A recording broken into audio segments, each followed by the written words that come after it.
Hello and welcome to triple S classes. उम्मीद करता हूं कि आप सब खैरियत से होंगे और आज हमारा कोरिलेशन एंड रिग्रेशन का आखिरी लेक्चर होगा। इसके बाद हम मूव करेंगे आपके नए टॉपिक जो है इंटरपोलेशन एंड एक्सट्रापोलेशन पे, और उसके बाद आपका सिलेबस कंप्लीट हो जाएगा। बहुत सारे स्टूडेंट्स के मुझे टेक्स्ट्स आते हैं, मुझे कॉल्स आते हैं कि सर आप हमें बताएं क्या ये काफ़ी है हमारे स्टैटिस्टिकल असिस्टेंट के लिए। देखिए, मैंने जब आपको स्टार्ट किया था सिलेबस, मैंने आपको पहले ही बताया था मैं दोनों जो है आपके एफए और जेएसए को कंसिडरेशन में रख के मैं आपको पढ़ाऊंगा, और मैंने कोशिश की कि मैं एलॉबरेट फॉर्म में पढ़ाऊं ताकि हर चीज़ आपको क्लियर हो जाए। ठीक है, और आपके सिलेबस के हिसाब से हमने कोई भी चीज़ नहीं छोड़ी, और बाकी जो रह रहा है कोई छोटा मोटा अगर कोई जो आपका फैक्चुअल पॉइंट जो रहता है वो आपका एमसीक्यूज़ के द्वारा क्लियर हो जाएगा। ठीक है, अभी आपके पास बहुत टाइम है, अभी आपको एमसीक्यूज़ वगैरह करेंगे ट्राई, तो आपको फिर कहीं कहीं पे दिक्कत नहीं होगी। ठीक है, चलिए आज का जो हमारा टॉपिक है वो है रिग्रेशन। रिग्रेशन का जो पहली बार कॉन्सेप्ट दिया है वो फ्रांसिस गैल्टन ने दिया है।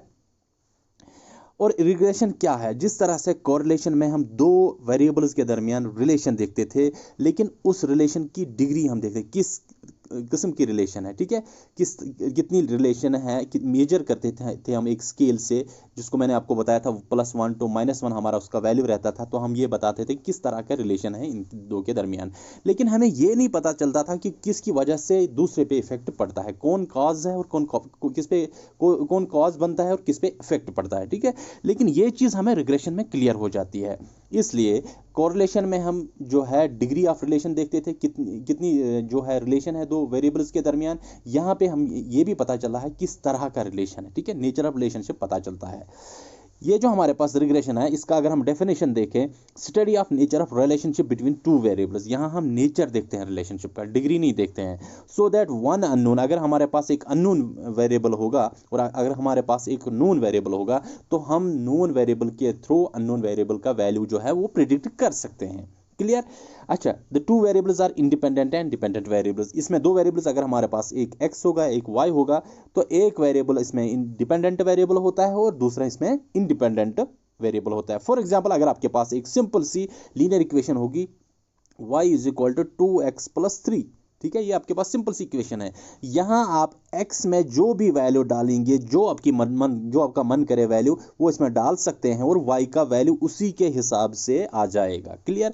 इसलिए x को हम इंडिपेंडेंट वेरिएबल कहते हैं, ये किसी पे डिपेंडेंट नहीं करता है। लेकिन y अगर हम देखेंगे तो y का वैल्यू जो है वो x के वैल्यू पे दारोमदार रखता है। क्लियर? इसलिए इसको कहते हैं डिपेंडेंट वेरिएबल और x को कहते हैं इंडिपेंडेंट वेरिएबल। इसी तरह हमारे रिग्रेशन में दो वेरिएबल्स जो रहता है, एक इंडिपेंडेंट वेरिएबल रहता है और एक डिपेंडेंट वेरिएबल रहता है। क्लियर?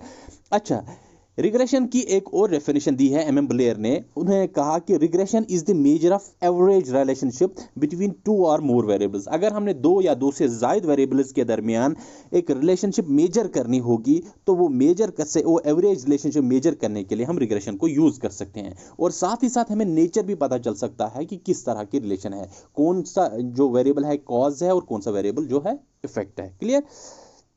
चलिए हम मूव करते हैं कुछ यूटिलिटीज़ पे, रिग्रेशन पे। किस किस तरह की जो है यूटिलिटीज़ हैं रिग्रेशन के।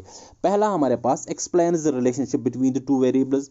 ये जो रिग्रेशन है इसमें आपको दो वेरिएबल्स के दरमियान रिलेशन जो है उसका पता चलता है, किस तरह का रिलेशन है, नेचर ऑफ रिलेशनशिप पता चलता है। द रिलेशनशिप बिटवीन टू और मोर variables can be measured using regression. इतना ही नहीं, हम रिलेशनशिप को मेजर कर सकते हैं। ठीक है, एवरेज वैल्यू हम निकाल सकते हैं इस रिलेशनशिप का। Next, dependent variables can be predicted using the independent variables. हमारे पास यहाँ दो टाइप के वेरिएबल्स होते हैं, एक इंडिपेंडेंट वेरिएबल्स होते हैं और एक डिपेंडेंट वेरिएबल्स होते हैं। और डिपेंडेंट वेरिएबल्स का जो वैल्यू है वो हम प्रिडिक्ट कर सकते हैं using the independent variables. Clear? Next, business and economic policies जब भी हम फ्रेम करते हैं तो वहाँ पे हम देखते हैं कि अगर हम एक चीज़ में बढ़ोतरी करेंगे तो दूसरी चीज़ पे क्या इफेक्ट पड़ सकता है। ठीक है, यानी कि अगर इन्फ्लेशन बढ़ जाता है तो हमारे जो इकोनॉमी पे उस पर क्या असर पड़ता है। ये जो चीज़ें हैं, इन चीज़ों में अगर हमने नेचर ऑफ रिलेशनशिप देखना होगा, जैसे बिजनेस हो, इकोनॉमिक पॉलिसीज़ वगैरह हो, ये फ्रेम करनी होगी, तो वहाँ पर भी आपका रिग्रेशन का जो है यूज़ है। क्लियर? अब हम आगे बढ़ने से पहले एक ओवरव्यू लेते हैं कि कोरिलेशन तो हमने पढ़ा, हमें ये सेम लग रहा है। अब हम इसको एक बार डिफरेंशिएट करके हमें बिल्कुल क्लियर हो जाएगा कि कोरिलेशन और रिग्रेशन में क्या फ़र्क है। चलिए देख लेते हैं। पहली जो हमारे पास डिफरेंस है, मेजर्स डिग्री ऑफ रिलेशन। यहाँ हमें डिग्री ऑफ रिलेशन पता चलता है, पॉजिटिव डिग्री है, नेगेटिव डिग्री है, मॉडरेट डिग्री है। ठीक है, और हम गैस करते हैं। कभी कभी ये गलत भी हो सकता है, मैंने आपको बोला ये एस्टिमेटेड वैल्यू, ये अप्रॉक्सीमेट वैल्यू होता है, लेकिन यहाँ पे हम नेचर ऑफ रिलेशन, हमें यहाँ नेचर ऑफ रिलेशनशिप पता चलता है, ठीक है, किस तरह का रिलेशन है, कौन इंडिपेंडेंट वेरिएबल है, कौन डिपेंडेंट वेरिएबल है, ठीक है, और किस तरह का इनमें रिग्रेशन है, ठीक है, इनमें किस तरह का रिलेशन है, वो भी हम कैलकुलेट कर सकते हैं रिग्रेशन कोफिशिएंट्स के through. No expression of cause and effect, यहाँ पे हमें कॉज एंड इफेक्ट का पता नहीं चलता है, किसकी वजह से जो है इफेक्ट पड़ रहा है और किस पे पड़ रहा है ये हमें पता नहीं चलता है। लेकिन यहाँ पे हमारे पास डिपेंडेंट एंड इंडिपेंडेंट वेरिएबल्स अलग होते हैं, हमें पता होता है कि इंडिपेंडेंट वेरिएबल है वो कॉज होता है और डिपेंडेंट वेरिएबल जो है उस पर इफेक्ट पड़ता है। क्लियर, ये चीज़ हमें यहाँ पे रिग्रेशन में क्लियर होते हैं। अच्छा, और एक चीज़, नॉट यूज्ड इन प्रेडिक्शन, हम जो कोरिलेशन में है यहाँ पे हम प्रेडिक्ट वैल्यू नहीं कर सकते हैं किसी अननोन वेरिएबल का, लेकिन यहाँ रिग्रेशन में हम अननोन वेरिएबल्स का वैल्यू प्रेडिक्ट कर सकते हैं। इसी तरह कोरिलेशन कोफिशिएंट्स आर सिमेट्रिक, यहाँ जो हमारे पास कोरिलेशन कोफिशिएंट्स हैं ये सिमेट्रिक होते हैं, ठीक है, और रिग्रेशन कोफिशिएंट्स जो हमारे पास है ये नॉन सिमेट्रिक होते हैं। आर यानी कि correlation coefficient is independent of origin and scale, ये मुझे आपने समझाना है। देखिए आर जो हमारे पास है कोरिलेशन कोफिशिएंट जो है ये independent of origin and scale होता है। ओरिजिन एंड स्केल मतलब क्या है, यानी कि अगर हम इसमें सब्ट्रैक्ट या ऐड करेंगे कोई भी वैल्यू तो इस पे कोरिलेशन कोफिशिएंट पे जो है असर नहीं पड़ता है, या इस पे स्केल यानी कि मल्टीप्लाई करेंगे कोई वैल्यू से, कोई कांस्टेंट से मल्टीप्लाई करेंगे या डिवीजन करेंगे कोई कांस्टेंट से, तो इस पे कोई भी असर नहीं पड़ता है कोरिलेशन कोफिशिएंट पे। लेकिन रिग्रेशन कोफिशिएंट जो हमारे पास होता है ये तो इंडिपेंडेंट है ऑफ ओरिजिन, यानी कि अगर हम ऐड करेंगे इसमें कोई कांस्टेंट या सब्ट्रैक्ट करेंगे कांस्टेंट कोई भी फर्क नहीं पड़ेगा इस पे। लेकिन जब आप इस पे स्केलिंग करेंगे यानी कि कोई भी वैल्यू कांस्टेंट वैल्यू इसको मल्टीपल करेंगे या कोई भी वैल्यू इसको डिवाइड, कोई भी कांस्टेंट वैल्यू से इसको डिवाइड करेंगे, तो यहाँ आपके जो कोरिलेशन कोफिशिएंट पे असर पड़ता है। इसलिए ये इंडिपेंडेंट नहीं है for scaling but it is independent for origin.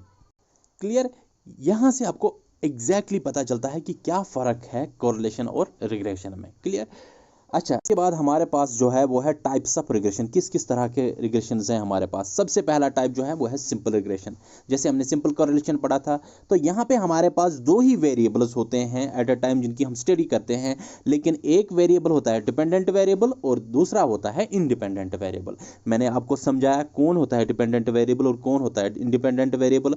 वो वेरिएबल जो जिसकी वैल्यू जो है वो दारमदार रखती है किसी और वेरिएबल के वैल्यू पे, उससे हम कहते हैं डिपेंडेंट वेरिएबल। और इंडिपेंडेंट वेरिएबल वो वेरिएबल होता है जिसकी वैल्यू जो है किसी और वैल्यू पे दारमदार नहीं रखती है, तो उसमें हम कोई भी वैल्यू डाल सकते हैं। ठीक है, चलिए अगर हम एग्जांपल से देखेंगे, हमारे पास इनकम और एक्सपेंडिचर दो वेरिएबल्स हैं। यहाँ पे इनकम हमारे पास जो है ये हमारे पास इंडिपेंडेंट वेरिएबल है, जी, जितनी इनकम हो सकती है, जितनी इनकम आपको पॉसिबल है उतनी हो सकती है। लेकिन एक्सपेंडिचर जो है वो डिपेंड करता है आपकी कितनी इनकम है, आप उतना ही खर्च करेंगे जितने आपके पास पैसे होंगे। अगर इनकम कम होगी तो आपकी जो एक्सपेंडिचर्स हैं वो कम होंगे, लेकिन इनकम बढ़ जाती है तो आपके एक्सपेंडिचर्स भी बढ़ जाते हैं। क्लियर, इस तरह के रिग्रेशन को हम कहते हैं simple regression. Two variables, one is independent and one is independent. Clear, next हमारे पास है मल्टीपल रिग्रेशन। मल्टीपल रिग्रेशन क्या है, more than two variables are studied at a time. यहाँ पे दो से जायद जो है वेरिएबल्स जो है उनको हम स्टडी करते हैं, उनमें हम रिग्रेशन निकालते हैं। One dependent and others are independent. यहाँ पे खाली एक डिपेंडेंट रहता है और बाकी जो है वो इंडिपेंडेंट रहते हैं। एग्जाम्पल से समझाता हूँ। For example x is equal to 2y plus 3z। ठीक है, ये यहाँ पे हमारे पास इंडिपेंडेंट वेरिएबल्स हैं, इनमें हम कोई भी वैल्यू डाल सकते हैं y और z की जगह। लेकिन x जो है ये डिपेंडेंट वेरिएबल है, बाकी जो वेरिएबल्स हमारे पास हैं ये हमारे पास इंडिपेंडेंट वेरिएबल्स है। इस तरह के वेरिएबल्स में अगर हम रिग्रेशन निकालते हैं तो उससे हम कहते हैं मल्टीपल रिग्रेशन। क्लियर, एग्जाम्पल से समझते हैं। For example, effect of irrigation and fertilisers on the yield of rice. अगर हमने यील्ड ऑफ राइस देखना है तो हमें देखना है कि इरिगेशन की वजह से क्या इफेक्ट पड़ा, ठीक है, और फर्टिलाइजर्स की वजह से क्या इफेक्ट पड़ा। ठीक है, इससे हमें राइस का यील्ड का पता चलता है। तो ये राइस का जो यील्ड है ये डिपेंडेंट है on irrigation and fertilisers. These are the independent variables and this is the dependent variable. इस तरह की रिग्रेशन को हम मल्टीपल रिग्रेशन कहते हैं। यहाँ दो से जायद वेरिएबल्स हम कंसिडरेशन में लेते हैं।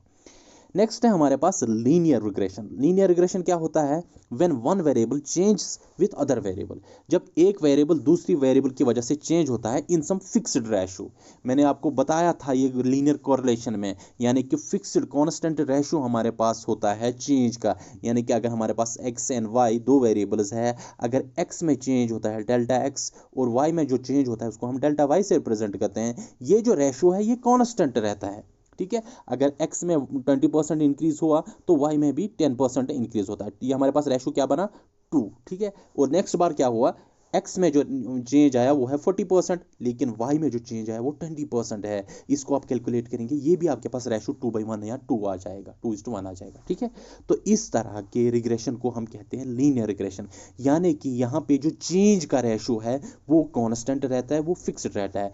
It is represented by straight line, इसको हम स्ट्रेट लाइन से रिप्रेजेंट करते हैं। आपको याद होगा, अगर आपने साइंस पढ़ी होगी तो वहाँ पे कांस्टेंट मोशन का जो है लाइन वो यहाँ पे वो हम स्ट्रेट लाइन से रिप्रेजेंट करते हैं। ठीक है, इस तरह से स्ट्रेट लाइन से रिप्रेजेंट करते हैं, या कोई भी वेरिएशन जो कांस्टेंट में होती है, यूनिफॉर्मली होती है, उसको हम स्ट्रेट लाइन से रिप्रेजेंट करते हैं।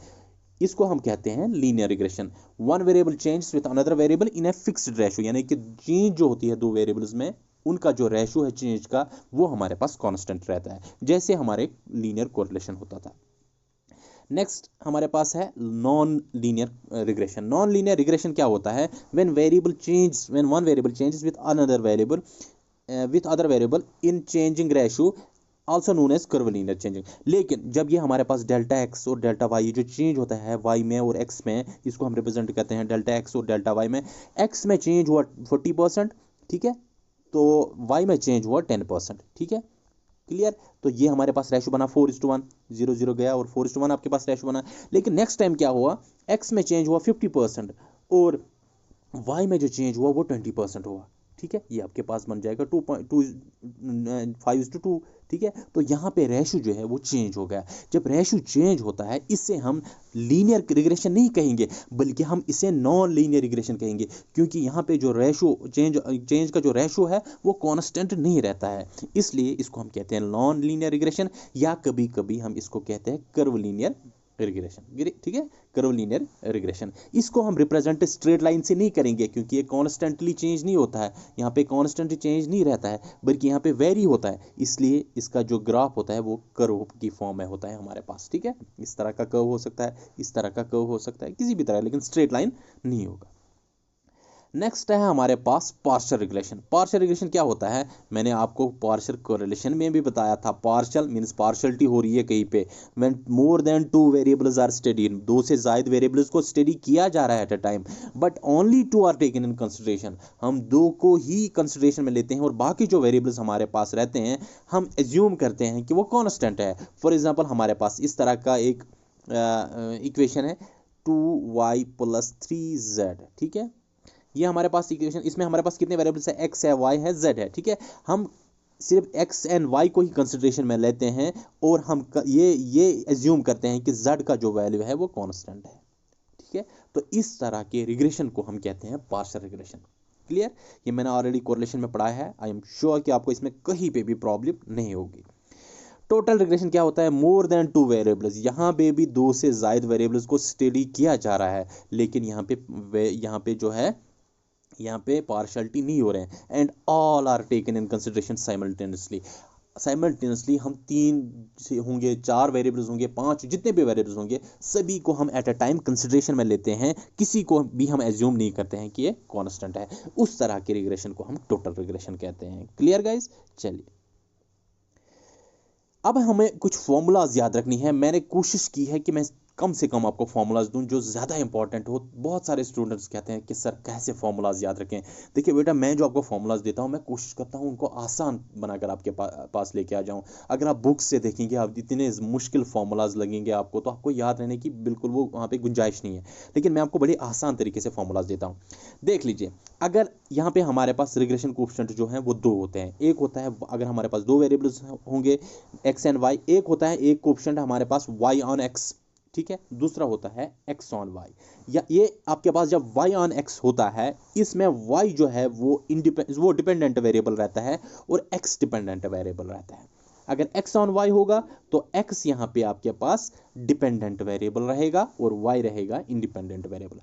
शॉर्टकट में आप क्या याद रखेंगे, y ऑन x आपने देखना होगा, इसका मतलब y है आपके पास डिपेंडेंट वेरिएबल, बस इतना याद रखें, दूसरा खुद ही इंडिपेंडेंट हो गया। x ऑन y आपने कोरिलेशन कोएफिशिएंट निकालना है, इसका मतलब है x आपके पास यहाँ पे जो है ये आपके पास डिपेंडेंट वेरिएबल है। क्लियर। अच्छा, पहले हम देखेंगे y ऑन x कैसे हम कैलकुलेट करते हैं। अगर आपने correlation coefficient y on x calculate करना होगा तो इसके लिए हमारे पास फॉर्मूला है y minus Y bar is equal to r is correlation coefficient multiplied by standard deviation of y divided by standard deviation of x and whole multiplied by x minus x bar. Clear. इस तरह से है, कभी कभी standard deviation को represent करते हैं इस तरह से भी, ठीक है, रो की सूरत में भी, ठीक है। आप वहां पे ना घबराए, ये ना सोचे कि सर ने हमें ये नहीं बताया है, तो रो की सूरत में होगा तो वो भी हमारे पास स्टैंडर्ड डिविएशन ही होगा। अगर रो y होगा तो स्टैंडर्ड डिविएशन ऑफ y, अगर रो x होगा तो स्टैंडर्ड डिविएशन ऑफ x, ठीक है। मैं इसलिए लिख रहा हूं ताकि आपको याद रहे। तो किसके बराबर होता है अगर आपने y ऑन x निकालना होगा, ये होता है हमारे पास y minus Y bar is equal to correlation factor multiplied by standard deviation of y divided by standard deviation of x multiplied by x minus x bar. Clear. y on x निकालना है तो standard deviation of x नीचे रहेगा, ये याद रहेगा। अच्छा, ये जो हमारे पास y माइनस वाई बार है, इसको हम इस तरह से भी लिख सकते हैं, इसको हम रिप्लेस कर सकते हैं by(x) यानी कि coefficient of regression for for y on x। Coefficient of ये जो कोएफिशिएंट ऑफ रिग्रेशन है इसको हम रिप्रेजेंट करते हैं b से। किससे रिप्रेजेंट करते हैं? b से। तो अगर by(x) में लिखता हूं, इसका मतलब है coefficient of regression for y on x। अगर मैं इस तरह से लिखूंगा bxy, इसका मतलब है coefficient of regression of x on y, ठीक है। पहले जो आता है उसका हम देखते हैं इफेक्ट ऑन y, यहाँ पे x on y, y on x। Clear. अच्छा, ये जो हमारे पास फॉर्मूला थी इसको हमने रिप्लेस किया है by(x) यानी कि coefficient of regression of y on x multiplied by x minus x बार। इसको भी आप याद रख सकते हैं, यहां से आपको कोरिलेशन कोएफिशिएंट है जो मिल सकता है, ठीक है। या कोरिलेशन कोएफिशिएंट जो आपको मैंने आपको यहाँ पे डेरिवेशंस नहीं दिखानी है, मैं डेरिवेशंस आपको दिखा भी सकता हूँ लेकिन इतना मुश्किल हो जाएगा आपको, फिर आप याद नहीं रख पाएंगे, ठीक है।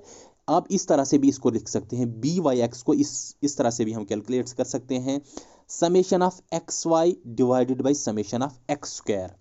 इसको आपने याद रखना ही रखना है। इक्वेशन ए मैंने इसका नाम रखा है, तो by(x) आपका किसके बराबर होता है? Summation of xy divided by summation of x square. Clear. यहाँ पे हमारे पास x जो आता है वो बाद में आता है, इसलिए नीचे, क्योंकि y ऑन x है तो ये यहाँ पे x समेशन x स्क्वायर नीचे रहेगा, ठीक है। चलिए, आप देखेंगे जो ये फॉर्मूलाज बनते हैं ना, आगे आगे जो बनेंगे फॉर्मूलाज वो एक दूसरे से मिलते रहेंगे, तो बड़ा आसान हो जाएगा आपको याद रखना। अब यहाँ पे हमने देखना है x ऑन y, तो सिंपल सी बात है x ऑन y, तो x यहाँ पे हमारे पास डिपेंडेंट वेरिएबल है, सीधे लिखेंगे x minus X bar is equal to r into S D minus S standard deviation of y into X Y minus Y bar, ठीक है। ये आपके पास फॉर्मूला बना, तो ये को आप रिप्लेस कर सकते हैं, लेकिन यहाँ पे x ऑन y है इसलिए इसको आप bxy से रिप्रेजेंट करेंगे। क्लियर। इसका मतलब है relationship coefficient regression coefficient for x on y, ये x ऑन y है, ठीक है। और ये आपके पास इस तरह ही रहेगा, ठीक है। ये आप इसको भी, इस फॉर्मूला को आप इस सूरत में भी लिख सकते हैं। और ये जो आपके पास bxy है, ये ऊपर वाले की तरफ से जो हमने ऊपर by(x) लिखा, उसी तरह ये यहाँ पे भी है summation of xy divided by, लेकिन यहाँ पे y लास्ट में है इसलिए नीचे आप लिखेंगे समेशन ऑफ y स्क्वायर। तो bxy जो होता है ये होता है summation of xy divided by summation of y square. by(x) जो है ये है summation of xy divided by x square. ये जो लास्ट में आता है यही नीचे लिखना है आपने, समेशन करके इसका स्क्वायर निकालना है, ठीक है। इजी है। ये ए और बी इक्वेशंस मैंने लिखी हैं, इनको प्लीज एंड प्लीज आप अच्छी तरह से याद रख लीजिए, बड़ा ही आसान है, कुछ नहीं है। by(x) है तो नीचे x स्क्वायर रहेगा, ऊपर समेशन xy ही रहेगा। bxy है तो यहाँ आपके पास नीचे समेशन ऑफ y स्क्वायर रहेगा, ऊपर आपके पास समेशन xy है। ये दो आपने याद रखनी है। अच्छा, यहाँ पे r रिप्रेजेंट करता है कोरिलेशन कोएफिशिएंट, ये आपको समझ आया। आप स्टैंडर्ड डिविएशन SD रिप्रेजेंट करता है, इसको आप रो की सूरत में भी लिख सकते हैं, ठीक है। और x बार एंड y बार आपका यहाँ पे मीन वैल्यूज है, ठीक है। ये आपको ऑलरेडी पता है कि मीन को हम x बार या y बार से रिप्रेजेंट करते हैं। अच्छा, अब जो हमने अभी लिखे ऊपर formulas equations A and B, मैंने आपको बताया b y x is equal to summation of x y divided by x square, ठीक है। इसका मतलब क्या है, coefficient of regression of y on x, coefficient of regression of x on y, ठीक है। तो यहाँ पे हमारे पास समेशन ऑफ एक्स वाई, यहाँ पे भी समेशन ऑफ एक्स वाई, यहाँ पे वाई ऑन एक्स है, वाई ऑन एक्स इसका मतलब है समेशन ऑफ एक्स स्क्वायर नीचे रहेगा, एक्स ऑन वाई तो इसका मतलब है समेशन ऑफ वाई स्क्वायर नीचे रहेगा। क्लियर, ये इस तरह से भी आप याद रख सकते हैं। यहाँ लास्ट में y है तो नीचे y आएगा, यहाँ पे x है तो यहाँ पे x नीचे आएगा। चलिए, बड़ा ही आसान है, आप इसको किसी भी तरह से याद रख सकते हैं, ज़्यादा लंबा फॉर्मूला नहीं है, लेकिन आपने जो याद रखना है वो ये याद रखना है। इसको हम इस तरह से भी लिख सकते हैं, अगर आपके पास डेटा इस तरह का दिया होगा तो वहाँ पे आप इस तरह से भी इसको सॉल्व कर सकते हैं। n यानी कि कितने पेयर्स है आपके पास, summation of x Y minus summation of X into summation of Y, यहाँ पे भी यही टर्म है। Clear, divided by n into summation of x square, ठीक है, क्योंकि y ऑन x है तो x वाले ही नीचे आ जाएंगे, याद रखिएगा, n into summation of x square minus summation of x का होल स्क्वायर। याद रखिए, इसमें फ़र्क है, आप ये ना समझे ये सेम है। यहाँ पे हमने समेशन x जो है, सॉरी एक्स स्क्वायर, जो x का जो स्क्वायर है पहले निकालना है, आपके पास x सीरीज दी गई होगी, उसका स्क्वायर निकालना है, ठीक है, उसके बाद उसका सम करना है, ये है समेशन ऑफ एक्स स्क्वायर। लेकिन यहाँ पे समेशन x का होल स्क्वायर है, इसका मतलब आपके जो x के वैल्यूज़ हैं उनका सम करना है, फिर उनका स्क्वायर निकालना है। यहाँ पे आपने एक्स स्क्वायर कैलकुलेट नहीं करना है, ये फ़र्क है इसमें।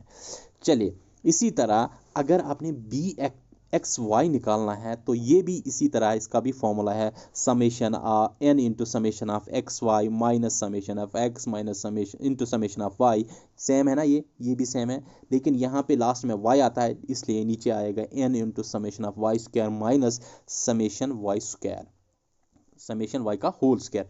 इसमें से क्वेश्चन आ सकता है, हो सकता है फॉर्मूला ही पूछी जाए, इसलिए मैं यहाँ पे कोई रिस्क नहीं लेना चाहता, हो सकता है इसमें पूछा जाए क्वेश्चन।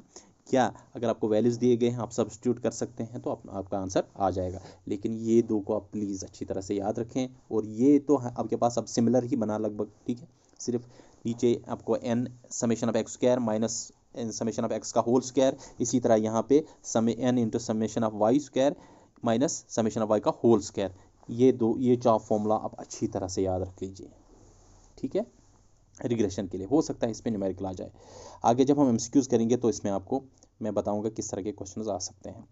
अच्छा, अब जो हमने अभी रिग्रेशन कोफिशिएंट्स निकाले, चाहे वो बी एक्स वाई हो या बी वाई एक्स हो, ये हमारे पास रिग्रेशन कोफिशिएंट्स हैं।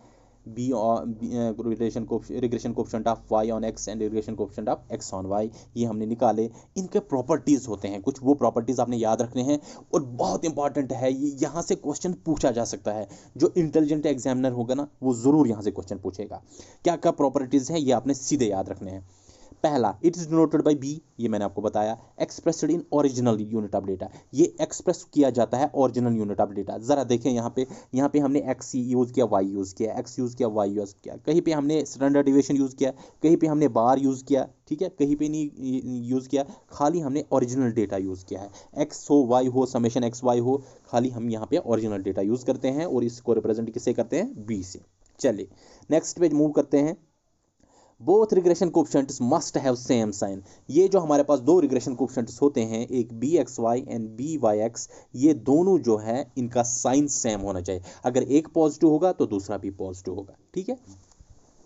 अच्छा, next, if b is negative, b x y is negative, अगर एक नेगेटिव होगा तो दूसरा भी नेगेटिव होगा, ये आपने याद रखना है। नेक्स्ट, इसका प्रॉपर्टी ये है, if regression coefficient is greater than unity, अगर एक regression coefficient greater than unity होगी, अगर हमारे पास बहुत सारे रिग्रेशन कोफिशिएंट्स होंगे यानी कि दो से ज़्यादा वेरिएबल्स होंगे, तो उसमें अगर एक मोर देन वन होगा, if any of the regression coefficient is more than one, बाकी जो होंगे हमारे पास रिग्रेशन कोफिशिएंट्स वो होंगे लेस देन वन, ये आपने याद रखना है।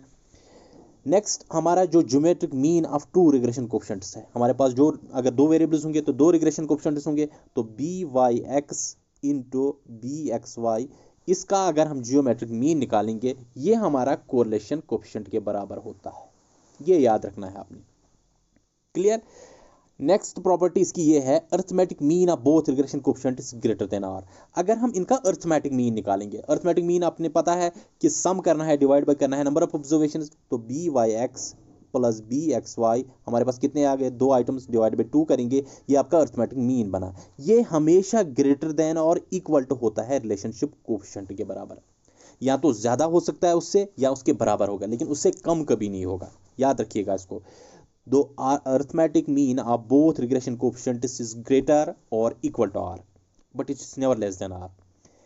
अच्छा, independent of origin but not of scale, मैंने आपको पहले भी कहा ये इंडिपेंडेंट होते हैं ऑरिजिन के but not of scale. Origin यानी कि ये जो हमारे पास दो रिग्रेशन कोएफिशिएंट्स हैं b x y and b y x, ठीक है, अगर हम इनको कोई भी वैल्यू, फॉर एग्जांपल कोई कांस्टेंट वैल्यू लेते हैं सी, जिसका वैल्यू कुछ भी हो सकता है 2 3 4 5 6 कुछ भी हो, अगर हम इनको ऐड करेंगे, ठीक है, या सब्ट्रैक्ट करेंगे तो इन पे कोई फर्क नहीं पड़ता है, ठीक है, इट डजंट अफेक्ट देम।